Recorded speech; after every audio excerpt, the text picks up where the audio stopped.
Radhe Radhe everyone. आज मैं around 7:30 के करीब उठ गई थी। मुझे उठना 5 बजे था, लेकिन मैंने अलार्म बंद किया और फिर वो बंद ही हो गया और मैं उठी 7:30 बजे डायरेक्ट। फिर मैंने और मेरे भाई ने जो भी अपने हाउस होल्ड वर्क थे वो कंप्लीट करे एंड देन मेरे को 10 बज गए थे अपना पढ़ाई स्टार्ट करते हुए। तो मैंने सबसे पहले बनाई थी अपनी टू डू लिस्ट एंड उसके बाद मैंने किया था बेसिक रिविजन में मैं squares, cubes, table, percentage to fraction, ये सारी चीज़ें खुद लिखती हूँ। और मेरे पास एक कमेंट भी आया था लाइक आप टेबल्स कहाँ तक लिखते हो, तो मेरे को 30 तक टेबल लर्न है तो मैं वहीं तक लिखती हूँ। फिर उसके बाद की थी मैंने कैलकुलेशन की प्रैक्टिस, और जिस ऐप से मैं कैलकुलेशन की प्रैक्टिस कर रही हूँ इसका लिंक मैंने अपनी कम्युनिटी पे पिन कर रखा है, यू कैन चेक। मेरे पास काफ़ी ज़्यादा कमेंट्स आते हैं इस ऐप के लिए, तो मैंने कम्युनिटी पे ऑलरेडी शेयर्ड है, so you can watch it. And then उसके बाद मैंने किया था लाइव मॉक अटैम्प्ट, और इस मॉक का लिंक ये आरआरबी ऑफिस असिस्टेंट का मॉक था लाइव ऑलिव बोर्ड पे, जिसकी अपडेट भी मैंने अपनी कम्युनिटी पे पोस्ट कर दी थी। सो अगर आप लोगों ने ये अटैम्प्ट किया है तो you can tell me your scores in the comments and live mocks are very very helpful. And ये वाला मॉक मुझे काफ़ी ज़्यादा एग्जाम रिलेवेंट लगा, और इस मॉक में एलआर के सेक्शन में मेरा काफ़ी ज़्यादा कंसंट्रेशन ब्रेक हो रहा था, आई फेल्ट दैट, और उसका इम्पैक्ट मुझे मार्क्स में भी दिख गया। लाइक मैंने 34 क्वेश्चन बनाए जिसमें भी एक गलत मैंने कर दिया, और क्वांट्स के अंदर मैंने 35 बनाए और 35 ही करेक्ट थे। ओवरऑल मैंने 70 क्वेश्चन अटैम्प्ट किए थे, जिसमें से एक क्वेश्चन मेरा गलत था एंड 68.75 आई गॉट। एंड आपके क्या स्कोर्स रहे हैं, you can tell me in the comments. I want to answer one comment here, like आप एनालिसिस ऑफ मॉक कैसे करते हो। सो मैं सिंपल, जो क्वेश्चन मेरा गलत हुआ है पहले मैं उसको चेक करती हूँ कि मैंने वहाँ पे कोई सिली मिस्टेक करी है कि क्या है। ऑब्वियस ही बात है, सिली मिस्टेक के कारण ही क्वेश्चन गलत हुआ होगा, या तो जल्दीबाजी में अपन टिक गलत कर देते हैं उस वजह से भी। और फिर उसके बाद जो क्वेश्चन मेरे से छूट गए हैं और मेरे अच्छा कमांड है उस चैप्टर पे, तो मैं वो देखती हूँ मैंने किस रीज़न से उस क्वेश्चन को अटैम्प्ट नहीं करा है, क्या मेरा माइंड में स्टेट थी उस टाइम पे, क्या मुझे वो टफ लगा एंड ऑल। तो मैं ऑलमोस्ट सारे क्वेश्चन ही गो थ्रू करती हूँ। प्री के पेपर के तो सारे क्वेश्चन ही मैं दोबारा सॉल्व करती हूँ। मेंस में तो हाँ, फिर भी मैं एक आध क्वेश्चन जो मेरे को बहुत ज़्यादा टफ लगता है वो मैं स्किप कर देती हूँ कि ये वाला तो मैं एग्ज़ाम में भी नहीं बनाने वाली हूँ। सो या इतना ही है मेरा एनालिसिस का प्रोसेस। एंड उसके बाद मैंने लिया था एक छोटू सा ब्रेक, और उसके बाद मैंने किया था इंग्लिश का एडिटोरियल। एंड इंग्लिश के एडिटोरियल के बाद सिंपल सा मैंने लिया था एक छोटा सा ice cream break, and this is the best part of the ice cream. And break श्रेक ख़त्म करके हम बैठ गए थे अगेन क्वांट के मीन्स का एक सेक्शनल मॉक अटैम्प्ट करने के लिए। ये मैं टेक्स्ट बुक से लगा रही हूँ 2024 मेन सीरीज़ का आरआरबी पीओ क्वांट का सेक्शनल मॉक नंबर 2। और मेरे पास अभी रिसेंटली एक कमेंट आया था कि प्रोडक्टिविटी एकदम लो हो गई है, लाइक कुछ समझ नहीं आ रहा है कहाँ से स्टार्ट करें एंड ऑल। तो मेरा सिंपल सा रिप्लाई ये है कि it's normal, it's totally normal. ये बहुत, जैसे बोलते हैं ना, एक लंबी जर्नी होती है। कई बार अपने रिजल्ट्स पॉजिटिव नहीं आते हैं, कई बार अपन को पेरेंट्स कुछ बोल देते हैं, रिलेटिव्स कुछ बोल देते हैं, सो अपना मोमेंटम ख़राब हो जाता है। हमारे रिजल्ट नहीं आते हैं, हमारे पास नोटिफिकेशन नहीं है अभी सामने कोई भी, तो मोमेंटम लूज़ होना है, इट्स नॉर्मल।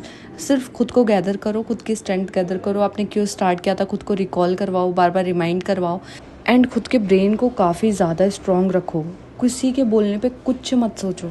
कोई आपको बोल रहा है मेरा फर्स्ट अटैम्प्ट में हो गया, मेरा 6 महीने की तैयारी में हो गया, अगर आप रिपीटर हो, मैं उनके लिए बोल रही हूँ, फ्रेशर्स के लिए नहीं बोल रही हूँ, रिपीटर हो इट्स फाइन। सबकी अपनी अपनी जर्नी होती है, सबका अपना अपना टाइम होता है।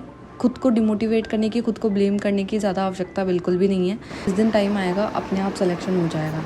एंड जब जिस दिन टाइम आएगा ये सोच के हमको ऐसे भी नहीं कि हमें पढ़ना ही नहीं है कि हाँ जब टाइम आएगा तो अपन कर लेंगे, सो जस्ट किडिंग। एंड उसके बाद मैंने किया था लंच, एंड मैंने मार्क्स इसलिए शेयर नहीं करे, कुछ ज़्यादा अच्छे आए नहीं थे, 9-10 नंबर आए थे, तो मैंने सोचा क्या ही बताना उसमें। एंड शाम को हम चले गए थे, आईब्रोज करवानी थी मेरी मम्मा को। सो उसके बाद आने के बाद मैंने बनाई थी ग्लूकॉन डी मेरे लिए, बिकॉज मुझे बहुत ज़्यादा डिहाइड्रेटेड फील हो रहा था। और जो आप बोल रहे हो ना प्रोडक्टिविटी लो वाला सीन, ये उस दिन मेरे साथ लेजिट हो रहा था। मुझे कुछ अच्छा नहीं लग रहा था, कुछ बात करने का मन नहीं कर रहा था, कुछ भी मन नहीं हो रहा था मेरा। तो मैंने सोचा चलो ठीक है, लेट इट बी, जो भी हो रहा है होने दो, अपन चलते हैं मार्केट। हम मार्केट से आए और मेरे को इतना ज़्यादा डिहाइड्रेशन हो गया। एंड सी, मेरे को यूट्यूब पे दिखाना था, इस वजह से मैंने खुद के लिए कांच का ग्लास लिया, and this is the glass for my mother. So this is the reality of YouTube, see. फिर ये सब करने के बाद मैंने अपने जो भी स्टडी टेबल के आगे स्टिकी नोट्स वगैरह लगा रखे थे, जो 2024 के मैंने जो भी एनालिसिस वगैरह करे थे, like cut offs and all के, कि कितना स्कोर करना है एंड ऑल, तो वो सारे मैंने हटाया। एंड इनको हटाते वक्त जब मुझे पता बहुत ज़्यादा मेरा दिमाग ख़राब हो गया था, क्योंकि मैंने सोचा था कि this is the last time, but वो कहते हैं ना लास्ट टाइम आपके बोलने से नहीं होता है। सो मैंने ये रिमूव करे एंड ये जो स्टिकी नोट था ना, ये मुझे अभी भी रिमेंबर है। मैंने RRB PO इंटरव्यू के टाइम पे लगाया था और काफ़ी ज़्यादा होप्स थी मुझे उसके साथ, बट कोई नहीं, अब नहीं हुआ तो नहीं हुआ, क्या ही कर सकते हैं। अब इनको लेके हटा दिया था मैंने अपनी टेबल पे से। और मुझे बेसिकली अब अपना जो नेक्स्ट मंथ था और जो इस मई मंथ की प्लानिंग करनी थी, लाइक मैं अभी तक कहाँ पे आ चुकी हूँ, क्योंकि मेरे पास क्या है, मैंने स्टार्ट तो कर दिया प्रिपरेशन, लाइक मेरे पास है ना ब्रॉडर प्लान तो है, लेकिन मेरे पास स्मॉल टारगेट्स नहीं है। लाइक इस वीक में मुझे है ना अभी कितना कंप्लीट करना है, पहले मैंने बनाया था, लेकिन इस बार मैं उसको देख रही हूँ कि मैंने कितना अचीव कर लिया है एंड इस वीक में मुझे कितना टारगेट करना है एंड कंप्यूटर में मुझे कब तक कंप्लीट करना है एंड बैंकिंग अवेयरनेस मुझे कब तक कंप्लीट करना है। सो मैंने कैलेंडर ओपन किया, टाइमलाइंस डिसाइड की, बिकॉज आपके पास एक टाइमलाइन होना बहुत ज़्यादा इम्पॉर्टेंट है किसी टारगेट को अचीव करने के लिए। टाइमलाइन ही नहीं होगी तो फिर हम क्या ही करेंगे। एंड उसके बाद मेरी मम्मी पापा को जाना था आज कहीं पे फंक्शन में, like family function and all, तो उन्होंने मुझे भी इंसिस्ट करा कि तुम भी चलो। सो मैंने पहले मना किया, क्योंकि रिश्तेदार बहुत प्यारी कौम होती है, सबको पता है इस चीज़ का। 1000 सवाल पूछे जाते हैं आपसे कि अभी आप पढ़ाई में क्या कर रहे हो। आपसे वो पूछेंगे नहीं बच्चा आप कैसे हो, नहीं, बिल्कुल नहीं, उनको मतलब नहीं है आप कैसे हो। आप तैयारी काहे की कर रहे हो, अभी तक आपका सिलेक्शन क्यों नहीं हुआ, अभी तक नहीं हुआ है, अच्छा ठीक है, फलाना ढमकाना एंड ऑल। तो मैंने वेदर देख के मैं खुश हो गई थी कि हाँ ठीक है, कैंसिल हो जाएगा जाना। बारिश भी आ गई थी तो मैं और ज़्यादा खुश हो गई, लेकिन बाद में वो बंद हो गई थी। एंड मोदी जी का लाइव भाषण भी था उस दिन, तो हमने वो भी देखा था। एंड उसके बाद मैंने सोचा चलो ठीक है रे यार, जो भी पूछेंगे पूछ लेंगे, चल लेते हैं। सो मैंने सोचा ऐसी शक्ल को तो लेके जाऊंगी नहीं जिस पे मॉक टेस्ट के मार्क्स ही दिखते हों। देन आई डिड थोड़ा सा फटाफट से स्किन केयर, बिकॉज हम ऑलरेडी बहुत ज़्यादा लेट हो चुके थे और मेरा एंड मोमेंट पे प्लान था। सो और फिर आउटफिट्स डिसाइड करना सबसे बड़ा टास्क। तो मैंने सोचा कि ओजी अपना blue denim and black shirt पहन के चलते हैं। तो but me being a girl, मैंने एंड मोमेंट पे प्लान चेंज करा और मैंने ड्रेस भी चेंज की, कंसिडरिंग कि मैं लेट हो रही थी।